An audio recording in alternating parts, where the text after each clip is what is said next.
ایک ہی رات آنے والی ہے، ایک رات ویچ وی ڈونٹ نو کہ وہ کون سی رات ہے، یا 19 کی ہو سکتی، یا 21 کی ہو سکتی، یا 23 کی ہو سکتی۔ یہ پورے مہینے میں ایک رات اللہ تمہاری تقدیروں کو بدلنے کے لیے رکھا ہے، ایک رات تمہاری زندگی کو بدلنے کے لیے رکھا ہے۔ پورا سال تم اللہ کے دروازے کو نوک کرتے، لیکن شب قدر میں اللہ یہ کہہ رہا کہ ایک سال کا تمہارا پورا بجٹ اسی رات میں لکھا جاتا، اسی رات میں امام کو پیش کیا جاتا، اسی رات میں اپروول ہوتا۔ اگر کسی کو حج پہ جانا ہے، عمرے پہ جانا ہے، زیارت پہ جانا ہے، رزق کسی کا کھلنا ہے، کسی کا امتحان آنے والا ہے، یا کوئی موت آنے والی ہے، یا کسی کو زندگی ملنے والی ہے، کسی کو بیماری آنے والی ہے، میں جنرل بات کر رہا، یہ پوری ڈیٹیل وہ ایک رات میں ڈیسائیڈ ہوگا۔ آپ چاہے تو اس رات میں اپنی لائف کو بدل سکتے، اس رات میں اپنی زندگی کو بدل سکتے، اس رات میں آنے والا جو پورا بجٹ ہے وہ تمہارے فیور میں ہو سکتا۔ اسی لیے کہا کہ وہ ایک رات چند گھنٹوں کی رات نہیں ہے، 6 گھنٹے، 7 گھنٹے، 10 گھنٹے، 12 گھنٹے کی رات نہیں۔ خود قرآن کہہ رہا، خود اللہ کا کہہ رہا، مثال کیا دی گئی کہ وہ ایک رات 1000 مہینوں کے برابر، 1000 months کے برابر۔ یہ بھی جو میں کہہ رہا 1000 months، یہ ایک مثال سے سمجھایا گیا، مثال سے کہا گیا کہ 1000 months کے برابر ایک رات ہے۔ نو، وہ رات ایسی ہے کہ اللہ کہہ رہا وما ادراکا ما لیلۃ القدر، تم کیا جانو وہ رات کیا ہے۔ ویری کلیئر میسج ان قرآن، ویری کلیئر۔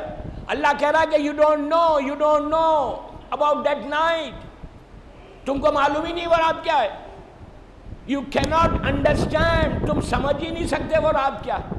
ہم یہ سورہ کو روز پڑھتے ہیں نماز میں، یہ سورہ بہترین سورہ ہے زمانے کے امام کے وجود کی دلیل کے لیے۔ چھٹے امام جعفر صادق علیہ السلام، چھٹے امام سے پوچھا گیا کہ مولا آپ کے بیٹے کے وجود کی ایگزسٹنس کی دلیل کیا ہے؟ یہ کیسے پاسبل کہ اتنی لمبی زندگی ہو گئی؟ اتنی لمبی اللہ نے زندگی کسی کو نہیں دی، نبیوں کو جو دی ان کو تو اٹھا لیا، آسمانوں میں رکھا یا زمین پہ رکھا۔ 4 نبی زندہ ہے، نبی خضر، نبی الیاس، نبی عیسیٰ، تو یہ نبی زندہ ہے تو معلوم ہے، لیکن امام کے آپ کے بیٹے کے وجود کی دلیل کیا ہے، ایگزسٹنس کی دلیل کیا ہے؟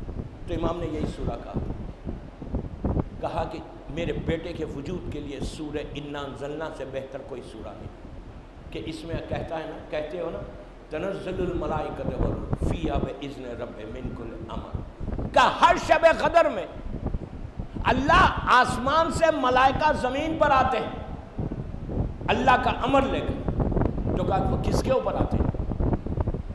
تمہارے اور عام انسانوں پہ تو ملائکہ نہیں آتے، ہر شب قدر میں اللہ کا امر لے کر ملائکہ زمین پر آتے ہیں، اور آ کر امام کے پاس آتے ہیں، پورے سال کا تمہارا بجٹ لکھتے ہیں۔ تو ویٹ کرو اس رات کا، 19, 21 and 23۔ وہ رات صرف گوسپ کی رات نہیں، وہ رات باتوں کی رات نہیں، وہ رات میں سب سے بڑی چیز ہے فارگیونیس۔ کل میں نے بولا تھا رمضان میں گناہ معاف نہیں ہوئے اس رات میں، وما ادراک ما لیلۃ القدر، یہ پھر عابد بلگرامی کا جملہ نہیں، اللہ کے رسول کا جملہ، امام علی کا جملہ۔